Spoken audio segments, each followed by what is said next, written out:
हम ये जो शिकवे शिकायत करते हैं ना कि हमारी किस्मत ख़राब है, हालात सही नहीं है, हम अपनी बदकिस्मती का रोना रोते रहते हैं, अपने हालात का रोना रोते रहते हैं। अगर हम माज़ी में देखें तो पहले जो लोग गुज़र गए उनकी ज़िंदगी को और हम अपनी ज़िंदगी को कंपेयर करें तो हम आज ख़ुद को खुश नसीब महसूस करें कि हम जैसा कोई खुश नसीब ही नहीं है।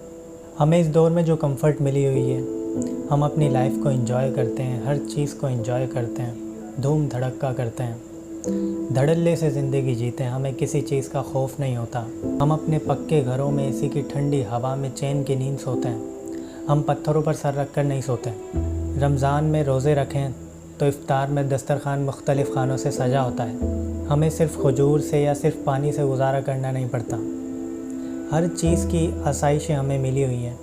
हमारे आधे से ज़्यादा काम तो हमारी मशीनें ही कर देती हैं। हम अपनी मर्ज़ी की ज़िंदगी जीते हैं, एक आज़ादी की ज़िंदगी जीते हैं। जबकि पहले के लोगों को देखें तो उनके लिए ख़ुद को ज़िंदा रखना भी एक चैलेंज होता था।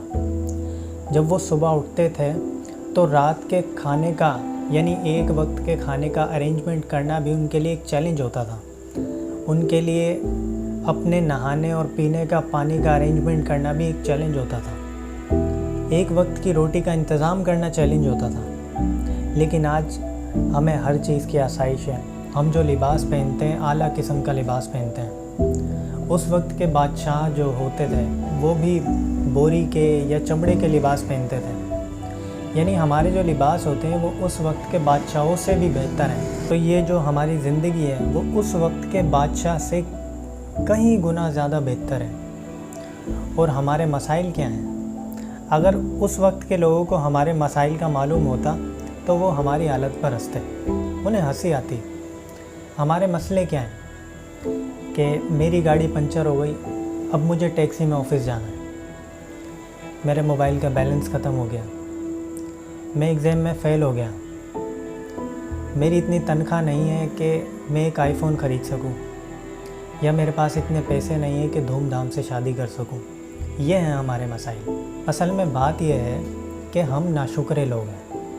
हमें वो नज़र नहीं आता जो हमारे पास है।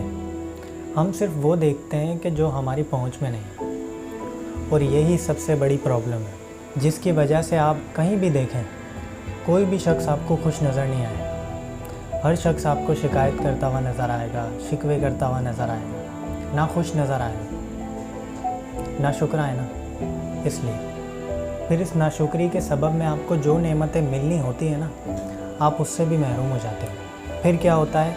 झगड़े होते हैं, फसाद होते हैं, एक दूसरे से हसद करते हैं, आपस में फितना अंगेज़ी करते हैं। ये बहुत सारी प्रॉब्लम क्रिएट होती हैं। फिर अब इन सब के बाद मैं आपसे ये नहीं कहूँगा कि आप अल्लाह का शुक्र अदा करें, क्योंकि अगर अब भी आपको ये बात समझ नहीं आती ना तो फिर आप शुक्र अदा ना करें तो ज़्यादा बेहतर है। आपकी ज़िंदगी है, आपकी मर्ज़ी, जैसे जीना है जियो।